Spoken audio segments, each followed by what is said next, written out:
നമസ്കാരം ഗൈസ്. കഴിഞ്ഞ കുറേ ദിവസങ്ങളായി നാം എല്ലാവരും അമ്പരപ്പോടെ കണ്ട ഒരു കാര്യത്തെക്കുറിച്ചാണ് സംസാരിക്കുന്നത്.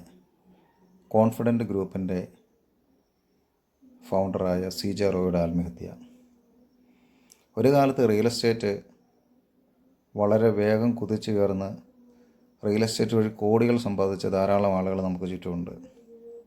ഞാനിത് പറയാനുള്ള കാരണം ഏകദേശം 2016 എറണാകുളത്തുള്ള വൈറ്റിലുള്ള പ്രമുഖമായൊരു വില്ലേഴ്സിൽ സെയിൽസ് മാനേജറായിട്ട് വർക്ക് ചെയ്യാണ്ട് എനിക്കും ഭാഗ്യം ലഭിച്ചിട്ടുണ്ട്. ഏകദേശം 1-2 വർഷത്തോളം ഞാനവിടെ സെയിൽസ് മാനേജറായിരുന്നു. എൻ്റെ ജോലി എന്ന് പറഞ്ഞു കഴിഞ്ഞാൽ ഫ്ലാറ്റ് വിൽപ്പന, അതുപോലെ തന്നെ വില്ല വിൽപ്പന. ഏകദേശം 80 ലക്ഷം തൊട്ട് 1 കോടി രൂപ വരെയുള്ള വില്ല പ്രൊജക്റ്റുകൾ, ഫ്ലാറ്റുകളൊക്കെയാണ് നമ്മളന്നവിടെ വിറ്റുകൊണ്ടിരുന്നത്. നമ്മൾ വിൽക്കുന്നതിൽ കൂടുതലും NRIs ആയിരുന്നു. 20% ഡൗൺ പേയ്മെൻറ്റ്, 80% ലോൺ ഇട്ട് കൊടുത്തൊക്കെയാണ് കൂടുതൽ നമ്മൾ ചെയ്തുകൊണ്ടിരുന്നത്. അപ്പോൾ ആളുകൾ ഉദ്ദേശിക്കുന്നത് അവർക്ക് യാത്ര ചെയ്യാൻ ആക്സസിബിൾ ആയിട്ടുള്ള, ഇപ്പോൾ എയർപോർട്ടിൽ വന്ന് ഒരു ദിവസം അവിടെ സ്റ്റേ ചെയ്ത്, ഇപ്പോൾ 1 BHK ഉള്ള ഒരു ഫ്ലാറ്റാണ് എടുക്കുന്നതെങ്കിൽ ഫ്ലൈറ്റ് ഇറങ്ങി അവിടെ സ്റ്റേ ചെയ്ത്, ഇപ്പോൾ ദൂരെയുള്ള സ്ഥലത്തേക്ക്, ഇപ്പോൾ പത്തനംതിട്ടയോ കോട്ടയത്തേക്കോ അല്ലെങ്കിൽ അടൂർ, അങ്ങനെ ദൂരേക്കൊക്കെ പോകേണ്ട ആളുകൾക്ക് അവിടെ സ്റ്റേ ചെയ്ത് പോകത്തക്ക രീതിയിൽ ഉള്ള ക്രമീകരണം, അങ്ങനെയൊക്കെയാണ് 1 BHK 2 BHK ഒക്കെ പോകുന്നത്. പിന്നെ ഇതെടുത്തതിന് ശേഷം അവർ ലീസിന് കൊടുക്കും. ഇങ്ങനെയൊക്കെയാണ് ഈ റിയൽ എസ്റ്റേറ്റ് മേഖലകളിൽ ഈ ബിൽഡേഴ്സൊക്കെ ഏറ്റവും കൂടുതൽ വളർന്നു വന്നത്. ശരിക്കും അവർ NRIസിനെ കൊണ്ട് തന്നെയാണ് ഇവരെല്ലാം ഇവരുടെ കരിയർ സെറ്റ് ചെയ്തത്. അദ്ദേഹം പറയുന്നുണ്ട്, അയാൾ 0 ഡെപ്റ്റിലാണ് അദ്ദേഹം തൻ്റെ കരിയർ സ്റ്റാർട്ട് ചെയ്ത്. ഇപ്പോഴും കടത്തിലൊന്നുമല്ല പോകുന്നത്. ഇവർ കടമല്ലെന്ന് പറഞ്ഞപ്പോൾ ഇവർക്ക് മുഴുവൻ ഇൻവെസ്റ്റ്മെൻറ്റാണ്. അതായത് മറ്റുള്ള ആളുകളുടെ ഒരു പ്രോപ്പർട്ടി ഇവരെടുക്കുന്നു. ഫോർ എക്സാമ്പിൾ, ഇപ്പം ഉദാഹരണം പറഞ്ഞു കഴിഞ്ഞാൽ, നമുക്ക് ആലുവ എയർപോർട്ടിനടുത്ത് അത്യാവശ്യം കൊള്ളാവുന്ന നല്ലൊരു പ്രോപ്പർട്ടി, 1 ഏക്കറോ 2 ഏക്കറോ കിട്ടിക്കഴിഞ്ഞാൽ ഇവരിതെടുക്കുന്നു. എടുത്തതിന് ശേഷം നല്ലൊരു പ്ലാൻ ഇവരിതിന് തയ്യാറാക്കുന്നു. എന്നിട്ട് ഇതാണ് ആദ്യമായിട്ട് ഒരു മോഡൽ ഫ്ലാറ്റ് കാണിച്ചുകൊണ്ടാണ് ഇവരെന്ത് ചെയ്യുന്നത്, ഈ ഫ്ലാറ്റ് വിൽപ്പന നടത്തുന്നത്. അപ്പോൾ ഫ്ലാറ്റ് മേടിക്കാൻ ആഗ്രഹിക്കുന്ന ആൾക്കാർ, അവർക്ക് അതിന് വേണ്ടി ഇൻവെസ്റ്റ്മെൻറ്റ് അവർ EMI എടുത്ത്, ഇപ്പോൾ ഫോർ എക്സാമ്പിൾ 1 crore ആണെന്നുണ്ടെങ്കിൽ ആദ്യം അതിൻ്റെ 20 lakhs അടയ്ക്കുന്നു. ബാക്കി അവർ മന്ത്ലിയോ അല്ലാതെ അവർ സൗകര്യാർത്ഥം അവരെന്ത് ചെയ്യുക, ബാലൻസ് പേയ്മെൻറ്റ് അടച്ചിറങ്ങുക. അതോടൊപ്പം തന്നെ കൺസ്ട്രക്ഷൻ വളർന്നുകൊണ്ടിരിക്കും, കൺസ്ട്രക്ഷൻ നടന്നുകൊണ്ടിരിക്കും. ഇങ്ങനെയാണ് റിയൽ എസ്റ്റേറ്റ് ഫീൽഡിൽ ഇങ്ങനെ ഈ പറയുന്ന ഫ്ലാറ്റുകളൊക്കെ പൊങ്ങുന്നത്. അതുപോലെ തന്നെ വില്ല പ്രൊജക്റ്റുകളൊക്കെ കംപ്ലീറ്റ് ചെയ്ത് കൊടുക്കുന്നത് ഇങ്ങനെയാണ്. അവരുടെ കാശ് കൊണ്ടല്ല, ശരിക്കും കസ്റ്റമറുടെ കാശ് തന്നെ മേടിച്ച് അവർ നല്ല രീതിയിൽ സർവീസ് ചെയ്ത് കൊടുക്കുകയാണ്. അതൊരു വിശ്വാസം, ഒരു ക്രെഡിബിലിറ്റി. ഇപ്പം നമുക്കറിയാം, ക്രിസ്റ്റൽ ഗ്രൂപ്പിനെ കുറിച്ച് പറയുന്നുണ്ട്. റോയി നേരത്തെ വർക്ക് ചെയ്ത സമയത്ത് ക്രിസ്റ്റൽ ഗ്രൂപ്പ് നല്ല രീതിയിൽ വർക്ക് ചെയ്തു. അതിനുശേഷം റോയി അവിടെ നിന്ന് മാറിയ സമയത്ത് ക്രിസ്റ്റൽ ഗ്രൂപ്പ് താഴോട്ട് പോയി. അതൊക്കെയെന്ന് പറഞ്ഞു കഴിഞ്ഞാൽ ഒരു ബിസിനസ്സിൽ അദ്ദേഹം കാണിച്ച 100% കമ്മിറ്റ്മെൻ്റ് ആയിരുന്നു. അദ്ദേഹം നിന്ന സ്ഥലങ്ങളിലെല്ലാം അദ്ദേഹം നല്ല രീതിയിൽ വർക്ക് ചെയ്ത് ആ സ്ഥാപനം വിജയിപ്പിച്ച് കൊണ്ടുവന്ന ആളായിരുന്നു. അദ്ദേഹം സ്വന്തമായിട്ട് തുടങ്ങിയപ്പോഴും 100% അദ്ദേഹം 24 hours തൻ്റെ സ്ഥാപനത്തിന് വേണ്ടിയിട്ടാണ് വർക്ക് ചെയ്തത്. കോൺഫിഡൻ്റ് എന്നൊരു ബ്രാൻഡ് ഉണ്ടാക്കി. ആ ബ്രാൻഡിന് വേണ്ടിയിട്ട് അദ്ദേഹം മരണം വരെ അദ്ദേഹം എന്ത് ചെയ്തു, വർക്ക് ചെയ്തുകൊണ്ടിരുന്നു. അദ്ദേഹത്തിൻ്റെ മരണം ആത്മഹത്യയാണെങ്കിലും നമുക്കറിയാം, അദ്ദേഹം എല്ലാ മേഖലകളിലും ചിരിച്ചുകൊണ്ടാണ് ഉള്ളത്. അദ്ദേഹത്തിൻ്റെ മാർക്കറ്റിംഗ് പോലും സെൽഫ് മാർക്കറ്റിംഗ് ആയിരുന്നു. മാർക്കറ്റിങ്ങിൻ്റെ ഒരു ഗുണം എന്നാന്ന് ചോദിച്ചു കഴിഞ്ഞാൽ, നമ്മളൊരു പ്രൊഡക്റ്റ് വിൽക്കുകയാണ്, you have to sell yourself before you sell anything എന്നാണ്. നമ്മൾ എന്തെങ്കിലും വിൽക്കാൻ ആഗ്രഹിക്കുന്നെങ്കിൽ നമ്മൾ ആദ്യം നമ്മളെ വിൽക്കണം. CJ റോയി മരിക്കുന്നിടം വരെ അദ്ദേഹത്തോട് നമുക്ക് ആർക്കും യാതൊരു വക ഒരു മോശമായ ചിന്തയും നമുക്കാർക്കും ഇല്ലായിരുന്നു. അപ്പോൾ അദ്ദേഹത്തെ തന്നെ വിൽക്കുന്നു, അതിലൂടെ അദ്ദേഹത്തിൻ്റെ പ്രൊഡക്റ്റ് വിൽക്കുന്നു. 50 ലക്ഷം രൂപ സ്പോൺസർ ചെയ്തുകൊണ്ടാണ് അദ്ദേഹം TV ചാനലുകളിൽ പ്രോഗ്രാം ചെയ്തിരുന്നത്. അദ്ദേഹം തന്നെ പറയുന്നുണ്ട്, അദ്ദേഹത്തിൻ്റെ ഈ ഒരു പരസ്യത്തിലൂടെ 3 ദിവസം കൊണ്ട് 100 ഫ്ലാറ്റ് വരെ വിറ്റ സമയമുണ്ട് എന്നുള്ളത്. അപ്പോൾ 50 ലക്ഷം രൂപ ഒരു പ്രൊഡക്റ്റ് അയാൾ കൊടുക്കുമ്പം 50 ലക്ഷം തൊട്ട് 1 കോടി രൂപ വരെയുള്ള 100 ഫ്ലാറ്റുകൾ അദ്ദേഹം വിറ്റിട്ടുണ്ട്. പിന്നെ ഏറ്റവും റിമോട്ട് ഏരിയയിൽ കിടക്കുന്ന വളരെ വില കുറഞ്ഞ സെൻറ്റിന് 6000 രൂപ വിലയുള്ള പ്ലോട്ടുകൾ എടുത്തിട്ടാണ് അദ്ദേഹം കോടികൾ വിലയ്ക്ക് എന്ത് ചെയ്ത് അത് മറിച്ച് കൊടുത്തത്. ഒരു കാലത്ത് റിയൽ എസ്റ്റേറ്റിൻ്റെ നല്ല സമയമായിരുന്നു. അതിനുശേഷം BJP അധികാരത്തിൽ വന്ന നോട്ട് നിരോധനത്തോടെയാണ് ഈ ഒരു മേഖലയിലൊക്കെ വലിയൊരു തിരിച്ചടി വന്ന് സ്ഥലം മേടിച്ചതൊക്കെ ബ്ലോക്കായി പോവുകയും റിയൽ എസ്റ്റേറ്റിൽ ഒത്തിരി തകർച്ചകളൊക്കെ വന്നതും ആ കാലഘട്ടങ്ങളിലായിരുന്നു. നമ്മൾ പറയാനായിട്ട് ഉദ്ദേശിച്ചത് അതൊന്നുമല്ല. ഒരു ബിസിനസ്മാൻ എന്നുള്ള നിലയിൽ അദ്ദേഹം മരിച്ചതിന് ശേഷം പല രീതിയിലുള്ള അഭ്യൂഹങ്ങളാണ് വരുന്നത്. അദ്ദേഹം തൻ്റെ ഒരു കൃത്യമായിട്ടുള്ളൊരു സ്കെച്ചും പ്ലാനും അദ്ദേഹം ഉണ്ടാക്കി. ആ സ്കെച്ചിലൂടെ അദ്ദേഹത്തിൻ്റെ ബിസിനസ് വളർത്തി. എന്നാൽ നമ്മളിത് ചെയ്യുന്ന സമയത്ത് നമ്മൾ ഓർക്കുക, നമ്മളൊരു ബിസിനസ് ചെയ്യുമ്പോൾ പല കാര്യങ്ങളും നമ്മൾ ക്രോഡീകരിച്ചിട്ടാണ് ചെയ്യുന്നത്. അപ്പോൾ അവിടെ എവിടെയെങ്കിലും ഒരു താളപ്പിഴ വരാൻ ചാൻസ് ഉണ്ടെങ്കിൽ അത് മാക്സിമം അദ്ദേഹം മെയിൻറ്റെയിൻ ചെയ്ത് പോയി. പക്ഷേ കർണാടകത്തിൽ അദ്ദേഹം നല്ല രീതിയിൽ ചെയ്തെങ്കിലും കേരളത്തിൽ നിന്നുള്ള ഇൻകം ടാക്സ് ഡിപ്പാർട്ട്മെൻറ്റിൻ്റെ കൃത്യമായ ഇടപെടൽ അദ്ദേഹത്തിന് നല്ലൊരു ബ്ലോക്ക് വരുത്തി. ആ ബ്ലോക്കിൽ നിന്ന് അദ്ദേഹത്തിന് കരകയറാൻ പറ്റത്തില്ല എന്നുള്ള അദ്ദേഹത്തിൻ്റെ സ്കെച്ചും പ്ലാനും അദ്ദേഹത്തിൻ്റെ കോൺഫിഡൻസ്, ഇനി എനിക്ക് മുമ്പോട്ട് യാത്രയില്ല എന്ന് എപ്പോൾ തോന്നി അന്ന് അദ്ദേഹം എന്ത് ചെയ്തു, അദ്ദേഹത്തിൻ്റെ യാത്ര അവസാനിപ്പിക്കുന്നതായൊരു രീതിയാണ് നമ്മൾ കാണാനായിട്ടിടയായി തീർന്നത്. അദ്ദേഹം തൻ്റെ ബുദ്ധിയിൽ താനൂന്നി, അദ്ദേഹം ഒരിക്കൽ പോലും ദൈവത്തിൽ ആശ്രയിച്ചില്ല എന്നാണ് എനിക്ക് മനസ്സിലായത്. ദൈവത്തിൽ ആശ്രയിച്ചെങ്കിൽ അദ്ദേഹം എന്ത് ചെയ്താനും തൻ്റെ എന്ത് വന്നാലും അത് ഫേസ് ചെയ്യാൻ. ഇപ്പോൾ അറ്റ്ലസ് രാമേന്ദ്രൻ നമുക്കറിയാം, അദ്ദേഹം എന്തായി, വലിയൊരു ബിസിനസ്മാനായിരുന്നു. അദ്ദേഹം മുഴുവൻ തകർന്ന് നശിച്ച സമയത്തും ജയിലിലായിരുന്ന സമയത്തും അദ്ദേഹം ആത്മഹത്യയെക്കുറിച്ച് ചിന്തിച്ചില്ല. അദ്ദേഹത്തെ അതിൻ്റെ ഒരു വിധിയായിട്ട് കരുതി. പക്ഷേ ഇദ്ദേഹം അങ്ങനെയല്ലായിരുന്നു. ഇദ്ദേഹം തൻ്റെ ലൈഫ് താൻ തന്നെ സ്കെച്ച് ചെയ്ത് താൻ തന്നെ അത് അവസാനിപ്പിക്കുകയാണ് ചെയ്തത്. ഒരു റിയൽ എസ്റ്റേറ്റ് അല്ലെങ്കിൽ ഇതുപോലൊരു ഒരു ഒരു ഫ്ലാറ്റ് സമുച്ചയം പൊക്കിയെടുക്കുക എന്ന് പറയുന്നൊരു നിസ്സാരമായ ഒരു സംഭവമല്ല. ഇതൊരു വലിയ ടീം വർക്കാണ്. അത് കമ്മിറ്റഡായിട്ടുള്ള, അദ്ദേഹത്തിൻ്റെ ഡ്രീമിന് വേണ്ടി കമ്മിറ്റഡായിട്ടുള്ള എംപ്ലോയീസ് അദ്ദേഹത്തിൻ്റെ കൂടെ ഉണ്ടായിരുന്നുകൊണ്ടാണ് CJ റോയ്ക്ക് ഇത്രയും വളരാൻ സാധിച്ചത്. അദ്ദേഹം പറയുന്നുണ്ട്, അദ്ദേഹം ഒരിക്കൽ പോലും ഒരു സോഷ്യൽ മീഡിയ പ്ലാറ്റ്ഫോമിലൂടെ അദ്ദേഹം എന്ത് ചെയ്തിട്ടില്ല, അഡ്വർടൈസ്മെൻറ്റ് മേഖലയിലേക്ക് അല്ലെങ്കിൽ ഒരു ടീമിനെ അപ്പോയിൻമെൻറ്റ് ചെയ്യുകയോ അതിനുവേണ്ടി പൈസ സ്പെൻഡ് ചെയ്യുകയോ ചെയ്തിട്ടില്ല. അദ്ദേഹം ഏഷ്യാനെറ്റുമായിട്ട് ചേർന്നുകൊണ്ട് ഐഡിയ സ്റ്റാർ സിംഗർ പോലുള്ള അല്ലെങ്കിൽ ബിഗ് ബോസ് പോലുള്ള വലിയ വലിയ പ്രോഗ്രാംസ് ആയാണ് സ്പോൺസർ ചെയ്യുകയാണ് ചെയ്തത്. അതോടുകൂടി എന്ത് ചെയ്തു, അദ്ദേഹത്തിന് ഭയങ്കര ഒരു ബ്രാൻഡിങ്, ഒരു പബ്ലിസിറ്റി അദ്ദേഹത്തിന് മാർക്കറ്റിംഗ് ഫീൽഡിൽ ഉണ്ടാക്കാനായിട്ടിടയായി തീർന്നു. നല്ലൊരു ബ്രാൻഡിങ് അദ്ദേഹത്തിന് ഉണ്ടാക്കാനായിട്ടിടയായി തീർന്നു. അങ്ങനെയാണ് നമ്മളെല്ലാം, ഞാൻ ഉൾപ്പെടെ നമ്മളെല്ലാവരും കോൺഫിഡൻസ് ഗ്രൂപ്പ് എന്താണ് എന്നുള്ളതിനെക്കുറിച്ച് നമുക്കൊരു ധാരണ വന്നത്.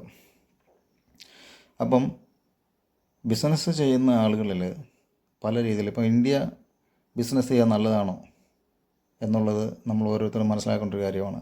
അല്ലെങ്കിൽ ബിസിനസ് ചെയ്യാനായിട്ട് ഇവിടെ പണം ഇറക്കുന്ന ആൾ, ഇപ്പോൾ കിറ്റെക്സ് ഓണർ സാബു എന്താ ചെയ്തത്, ഒരു സുപ്രഭാതത്തിൽ പെട്ടെന്ന് അദ്ദേഹത്തിൻ്റെ രാഷ്ട്രീയ ചിന്താഗതികൾ മാറി. അതുവരെ കുറ്റം പറഞ്ഞിരുന്ന രാഷ്ട്രീയ പാർട്ടിയിലേക്ക് അദ്ദേഹം മാറി നിലനിൽപ്പിന് വേണ്ടിയിട്ട്.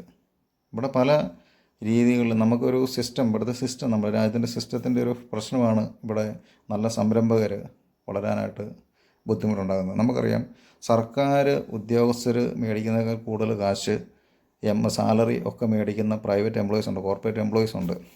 നമ്മൾ മനസ്സിലാക്കണം, നമ്മുടെ സർക്കാരിനേക്കാൾ ഏറ്റവും കൂടുതൽ നാടിന് വികസനം വരുത്തുന്നത് എന്താ, പ്രൈവറ്റ് സ്ഥാപനങ്ങളാണ്. നിങ്ങൾ നോക്കുകയാണെന്നുണ്ടെങ്കിൽ പല വെറൈറ്റി കമ്പനികളിലെയും CSR ഫണ്ട് ഉപയോഗിച്ച് അവർ പണിത് കൊടുക്കുന്ന വീടിൻ്റെ പകുതി പോലും സർക്കാർ തലത്തിൽ ചെയ്യുന്നുണ്ടെന്ന് എനിക്ക് തോന്നുന്നില്ല. ഈ പച്ചായൻസ് ഗോൾഡ് അദ്ദേഹം എന്തെല്ലാം കാര്യങ്ങൾ ചെയ്യുന്നു. ചാറ്റ് ചെയ്യുന്ന ഒത്തിരി ആൾക്കാർ ഇൻഡിവിജ്വലി അവർ CSR ഫണ്ട് എടുത്തിട്ട് അവർ പാവപ്പെട്ട ആളുകൾ വീട് വെച്ച് കൊടുക്കുക, രോഗികളെ സഹായിക്കുക, ഒത്തിരി ചാരിറ്റി അങ്ങനെ നടക്കുന്നുണ്ട്. ശരിക്കും സർക്കാരിന് ചെയ്യാൻ പറ്റാത്ത പല കാര്യങ്ങളും ചെയ്യുന്ന പ്രൈവറ്റ് ഫീൽഡുകളാണ്. നമുക്കിന്ന് കംഫർട്ടായിട്ടൊന്ന് യാത്ര ചെയ്യണമെങ്കിൽ പ്രൈവറ്റ് വാഹനങ്ങൾ നമ്മൾ എന്ത് ചെയ്യണം, ആശ്രയിക്കണം. നല്ലൊരു ഹോസ്പിറ്റൽ എന്ന് പറഞ്ഞു കഴിഞ്ഞാൽ ഗവൺമെൻറ് ഹോസ്പിറ്റലിനേക്കാളും ബെറ്റർ പ്രൈവറ്റ് ഹോസ്പിറ്റലാണ്. സർവീസ് ആകെ ചാർജസ് വരും എങ്കിൽ പോലും നമ്മുടെ നാട് വികസിക്കുന്നത് ഇതുപോലുള്ള വ്യക്തികളുടെ ബിസിനസ് വളർച്ചയിലൂടെയാണ്. എന്നാൽ ചില മേഖലകളിൽ ചില രാഷ്ട്രീയ ഇടപെടലിലൂടെയും അല്ലെങ്കിൽ വൈരാഗ്യങ്ങളിലൂടെയൊക്കെ ചില ബിസിനസ് സ്ഥാപനങ്ങളെ നശിപ്പിച്ച് കളയുന്നതുകൊണ്ട് നമ്മുടെ നാട്ടിലെ ഇൻവെസ്റ്റ്മെൻറ്റ്, കേരളത്തിലുണ്ടാകുന്ന ഇൻവെസ്റ്റ്മെൻ്റ് ആയിരുന്നു കിറ്റെക്സുകാർ നേരെ ആന്ധ്രയിൽ പോയത്. നമ്മുടെ ഇയാളുടെ തന്നെ ബാംഗ്ലൂരും കേരളത്തിലൊക്കെ ഉള്ള കോൺഫിഡൻറ്റ് ഗ്രൂപ്പ് അദ്ദേഹം വിദേശ രാജ്യങ്ങളിലും പോയി ഇൻവെസ്റ്റ്മെൻറ്റ് ചെയ്തിരുന്നു. അപ്പോൾ ഇവിടെ നാട്ടിൽ പലർക്കും കിട്ടേണ്ട ജോലിയാണ് ഇവിടെ നമുക്ക് നഷ്ടപ്പെടുന്നത്. ഇവിടെ നമ്മുടെ നാട്ടിൽ ബിസിനസ് വളർന്ന് ഒരു നല്ലൊരു വികസനം വരേണ്ടതാണ് നമ്മൾ എന്ത് ചെയ്യുന്നത്, മുരടിപ്പിച്ച് കളയുന്നത്. കഴിഞ്ഞ 20 വർഷമായിട്ട് 10,000 കോടിയോളം രൂപ അദ്ദേഹം ഉണ്ടാക്കിയിട്ടുണ്ടെന്നുണ്ടെങ്കിൽ അത് കൃത്യമായിട്ടും അദ്ദേഹത്തിൻ്റെ പ്ലാൻഡ് ആയിട്ടുള്ള ബിസിനസ്സായിരുന്നു. പ്ലാൻഡ് ആയിട്ട് ബിസിനസ് എന്ന് പറയുന്ന ഗെയിമാണ്. കൃത്യമായി നോക്കി കണ്ട് നിങ്ങൾ ചീട്ടുകളി പോലെയാണ്, കാശ് പോകും. അത് ചെയ്യാൻ അറിയാവുന്ന ആളുകൾ ചെയ്ത് കഴിഞ്ഞാൽ അവർക്ക് അത് ഏൺ ചെയ്യാൻ പറ്റും. നല്ല അറിവ് വേണം, അതുപോലെ തന്നെ ചിട്ടയായ ലൈഫ് വേണം, 100% കമ്മിറ്റ്മെൻറ്റ് വേണം. ഇതൊക്കെയാണ് ഒരു ബിസിനസ്സിനെ വളർത്തുന്നത്. അദ്ദേഹത്തിൻ്റെ ലൈഫിൽ ഒത്തിരി ത്യാഗം സഹിച്ചിട്ടാണ് അദ്ദേഹത്തിൻ്റെ ബിസിനസ് ഇതിനെ വളർത്തിക്കൊണ്ട് വന്നത്. എന്നാൽ നമ്മുടെ നാട്ടിൽ നമ്മുടെ സാഹചര്യങ്ങൾ ഒരു മനുഷ്യനെ വളർത്താൻ നമുക്കറിയാം, സത്യസന്ധമായ രീതിയിൽ പലർക്കും പ്രോപ്പറായ രീതിയിൽ ബിസിനസ് ചെയ്ത് സക്സസ് ആകാൻ പറ്റില്ല. അതിന് ഉത്തമ ഉദാഹരണം അദ്ദേഹത്തിൻ്റെ പഴയ പാർട്ണറായ ക്രിസ്റ്റൽ ഗ്രൂപ്പിൻ്റെ ഓണറായിരിക്കുന്ന നമ്പൂതിരി. അദ്ദേഹത്തിൻ്റെ ആദർശവുമായി പോയി ഇദ്ദേഹം യുക്തിപരമായി മുമ്പോട്ട് പോയി വളർന്നു, നല്ല രീതിയിൽ പന്തലിച്ചു. അദ്ദേഹത്തിൻ്റെതായ, അതായത് തിരുമേനി നമ്പൂതിരി അദ്ദേഹത്തിൻ്റെതായ വഴിയിലൂടെ പോയി. അദ്ദേഹം ഫെയിലറായി നിന്നു, ഇയാൾ ജയിച്ചു. അപ്പോൾ പല മഞ്ഞപത്രങ്ങളും ന്യൂസുകളും പല രീതിയിൽ പ്രചരിപ്പിക്കുന്നുണ്ട്. എങ്കിലും ഓവറോൾ ഒരു ബിസിനസ്മാനെ സംബന്ധിച്ചോളം അദ്ദേഹത്തിന് വളരാനുള്ളൊരു നല്ല മണ്ണല്ല നമ്മുടെ ഇന്ത്യ അല്ലെങ്കിൽ നമ്മുടെ നാട് എന്ന് പറയുന്നത്. അതുകൊണ്ട് നമ്മളെപ്പോലുള്ള ആളുകൾ ഇപ്പം പലരും പല രീതിയിൽ സംസാരിക്കുന്നുണ്ട്. CJ റോയ് ആത്മഹത്യ ചെയ്തു, അദ്ദേഹത്തിന് എല്ലാ സൗഭാഗ്യങ്ങളും ഉണ്ടായിരുന്നു, അദ്ദേഹത്തിൻ്റെ കൂടെ ഉണ്ടായ സിനിമാക്കാർ വന്നില്ല, അവർ വന്നില്ല, ഇവർ വന്നില്ല എന്നൊക്കെ പറയാം. പക്ഷേ അദ്ദേഹത്തിൻ്റെ സ്കെച്ചും പ്ലാനിൽ അദ്ദേഹം കൃത്യമായ രീതിയിൽ അദ്ദേഹം പ്രോപ്പറായിട്ട് അദ്ദേഹത്തിൻ്റെ ബിസിനസ് റൺ ചെയ്തു. ഈവൻ മരണത്തിൽ പോലും അദ്ദേഹത്തിൻ്റെ ബിസിനസ് കൈവിട്ടില്ല. അതും അദ്ദേഹം മാർക്കറ്റിംഗ് ആയിട്ട് തന്നെയാണ് കരുതിയത്. അദ്ദേഹത്തിൻ്റെ ആ മരണം പോലും തൻ്റെ സ്ഥാപനത്തിൻ്റെ ബ്രാൻഡിങ് അയാൾ നിലനിർത്തി മക്കൾക്ക് അത് കൈമാറി ആണ് അദ്ദേഹം ഇവിടെ നിന്ന് യാത്രയായത്. പിന്നെ റിയൽ എസ്റ്റേറ്റ് ഫീൽഡിൽ നമ്മളൊരു ലാൻഡ് ഒരാളുടെ നിന്ന് പർച്ചേസ് ചെയ്യുമ്പോൾ അതിനുശേഷം അവിടെ നമ്മൾ കൺസ്ട്രക്ഷനിലേക്ക് മൂവ് ചെയ്യുമ്പോൾ ഒത്തിരി നൂലാമാലകളുണ്ട്. അത് ഏത് കണ്ടമാണോ കരയാണോ, അവിടെ കൺസ്ട്രക്ഷനെ പറ്റിയ പെർമിഷനുള്ള ഏരിയ ആണോ, അതൊക്കെ ഇരിക്കുന്ന ഉദ്യോഗസ്ഥരെ ബേസ് ചെയ്തിട്ടാണ് ഇരിക്കുന്നത്. പല ഉദ്യോഗസ്ഥരും കൈക്കൂലി മേടിച്ചിട്ട് കള്ളത്തരത്തിൽ പേപ്പേഴ്സ് കൊടുക്കുന്നതായ ആളുകളുണ്ട്. ഇപ്പോൾ മരട് നമുക്കറിയാവുന്നതാണ്. CJ റോയ് തന്നെ പറയുന്നുണ്ട് മരടിൽ അദ്ദേഹത്തിന് പ്രോപ്പർട്ടി ഉണ്ടായിരുന്നു. പക്ഷേ അദ്ദേഹം ഒരു ക്ലയൻറ്റിലൂടെ തീരദേശ നിയമങ്ങളെക്കുറിച്ച് അറിയാനായിട്ടിടയായി തീർന്നു. അപ്പോൾ തന്നെ അദ്ദേഹം ഒരു ഇൻഫർമേഷൻ കിട്ടിയ ആ ടൈമിൽ തന്നെ അത് കൃത്യമായിട്ട് റൈറ്റ് ഡിസിഷൻ എടുത്തു. അവിടെ ഞാൻ ബിൽഡിങ് പണിയത്തില്ല എന്നുള്ളത്. എന്നാൽ മറ്റ് പല ബിൽഡേഴ്സും അവിടെ വന്നിട്ട് എന്ത് ചെയ്തു, അവർ കൺസ്ട്രക്റ്റ് ചെയ്തു, ആളുകൾക്ക് അവർ ഫ്ലാറ്റ് വിറ്റു. ഈ ഫ്ലാറ്റ് മേടിച്ച ആളുകൾ മുഴുവൻ അവർക്ക് കോടികൾ നഷ്ടം വന്നു. അവർക്ക് ആ ബിൽഡേഴ്സിലുള്ള വിശ്വാസം പോയി. എന്നാൽ ഈ റോയ് തൻ്റെ ബ്രാൻഡിനെ അത്ര സ്നേഹിക്കുന്നുണ്ട്. അദ്ദേഹം എന്ത് ചെയ്തു, അവിടുത്തെ അദ്ദേഹത്തിൻ്റെ പ്രോപ്പർട്ടി അവിടെ കടന്നോട്ടെ, ഇപ്പോൾ തൽക്കാലം ബിൽഡിങ് ചെയ്യുന്നില്ല എന്ന് പറഞ്ഞുകൊണ്ട് എന്ത് ചെയ്തു, അദ്ദേഹം അവിടെ ബിൽഡിങ് ചെയ്തില്ല. അതുകൊണ്ട് തന്നെ നിലവിൽ ഇതുവരെ കോൺഫിഡൻറ്റ് ഗ്രൂപ്പിൽ ഫ്ലാറ്റ് എടുത്തിട്ടുള്ള ആളുകൾക്ക് യാതൊരു തടസ്സവും ഇല്ലാത്തതുകൊണ്ട് അവർക്ക് ആ ഒരു വിശ്വാസ്യത നിലനിന്നു. അതോടൊപ്പം തന്നെ നല്ല രീതിയിൽ സക്സസ് ആയിട്ട് മുമ്പോട്ട് പോകുന്നൊരു ബിസിനസ്മാനിലേക്ക് ഇൻവെസ്റ്റ്മെൻറ്റുമായിട്ട് പലരും വരും. ബ്ലാക്ക് മണിയൊക്കെ വെളുപ്പിക്കാൻ പറ്റിയൊരു ഫീൽഡും കൂടെയാണിത്. അപ്പോൾ ധാരാളം ആൾക്കാർ അവരുടെ കയ്യിലുള്ള കാശ് ഇൻവെസ്റ്റ് ചെയ്യാനായിട്ട് നന്നായിട്ട് ബിസിനസ് ചെയ്യുന്ന ആളുകളുടെ കൂടെ അവർ കൂടും. ആ ഒരു ഇൻവെസ്റ്റ്മെൻറ്റ് കൊണ്ടൊക്കെയാണ് ഇദ്ദേഹം എന്ത് ചെയ്തത്, തൻ്റെ ബിസിനസ് വളർത്തിക്കൊണ്ട് വന്നത്. അദ്ദേഹത്തിൻ്റെ ലൈഫ് സ്റ്റൈൽ വളരെയേറെ മാറിയതും 20 വർഷത്തെ ഈ ഒരു വളർച്ചയുടെ ഗുണമെന്ന് പറയുന്നതും അദ്ദേഹം തൻ്റെ കൂടെ നിന്ന ആൾക്കാരെ അതുപോലെ കെയർ ചെയ്തു. അദ്ദേഹം തൻ്റെ കസ്റ്റമേഴ്സിനോട് വളരെ വിശ്വസ്തയോടെ നിന്നു. പറയുന്ന പ്രോപ്പർട്ടി അല്ലെങ്കിൽ പറയുന്ന കാര്യങ്ങൾ കൃത്യമായി ടൈമിൽ അദ്ദേഹം അത് കംപ്ലീറ്റ് ചെയ്ത് ഡെലിവർ ചെയ്യാനായിട്ടുള്ള കഴിവ് അദ്ദേഹം ടീം വർക്കുമായി നിന്നുകൊണ്ട് ചെയ്തു. ആ ഒരു ക്രെഡിബിലിറ്റി, ആ ഒരു വിശ്വാസ്യതയാണ് അദ്ദേഹത്തിൻ്റെ ബിസിനസ്സിനെ വളർത്തിയത്. പിന്നെ അദ്ദേഹം നമുക്കറിയത്തില്ല അദ്ദേഹത്തിൻ്റെ എന്തായിരുന്നു ആ ഒരു നൂല്, ആ നൂല് പൊട്ടിയാൽ അദ്ദേഹം തീരുമെന്ന് അദ്ദേഹം നിശ്ചയിച്ചിരുന്ന അത് എന്തായിരുന്നു ആ ഒരു രഹസ്യമെന്നുള്ളത്, അത് നമ്മുടെ CID അല്ലെങ്കിൽ നിയമപാലകർ അത് കണ്ടെത്തി ജനങ്ങളിലേക്ക് എത്തിക്കേണ്ടതാണ്. എങ്കിൽ പോലും നല്ലൊരു ബിസിനസ്മാനാണ് നമ്മുടെ മുമ്പിൽ നിന്നും ഇല്ലാതായിരിക്കുന്നത്. ഞാൻ വളരെയേറെ അത് കേട്ട ആ ഒരു സമയം തൊട്ട് തന്നെ വളരെയേറെ ദുഃഖം തോന്നി. ഫേസ്ബുക്കിൽ ഞാൻ അധികം കമൻറ്റ് പോലും അദ്ദേഹത്തിൻ്റെ മരണത്തെക്കുറിച്ച് ഞാൻ ഇട്ടിട്ടില്ല. എങ്കിലും വളരെ മോട്ടിവേറ്റഡ് ആയിട്ടുള്ള, വളരെ മോട്ടിവേഷൻ തരുന്ന ഒരു നല്ലൊരു ബിസിനസ്മാനായിരുന്നു. തൻ്റെ വളർച്ചയൊക്കെ ഞാൻ വളരെ പ്രോഗ്രാം കാണുമ്പോൾ തൊട്ട് അദ്ദേഹത്തിൻ്റെ മരണസമയത്തൊക്കെ കുറേ അദ്ദേഹത്തിൻ്റെ ഇൻ്റർവ്യൂസൊക്കെ കണ്ടു. എങ്കിലും നല്ലൊരു വ്യക്തി, നല്ലൊരു ബിസിനസ്മാൻ.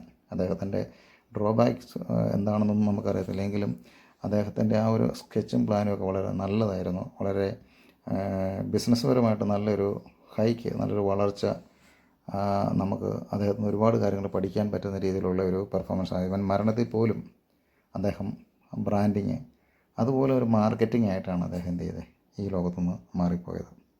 അത്രയ്ക്കും ശ്രദ്ധേയമായൊരു പേഴ്സണാലിറ്റി ആയിട്ടാണ് എനിക്ക് തോന്നിയത്.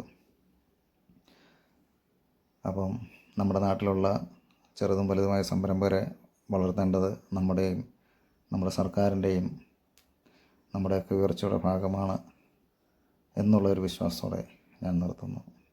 നന്ദി.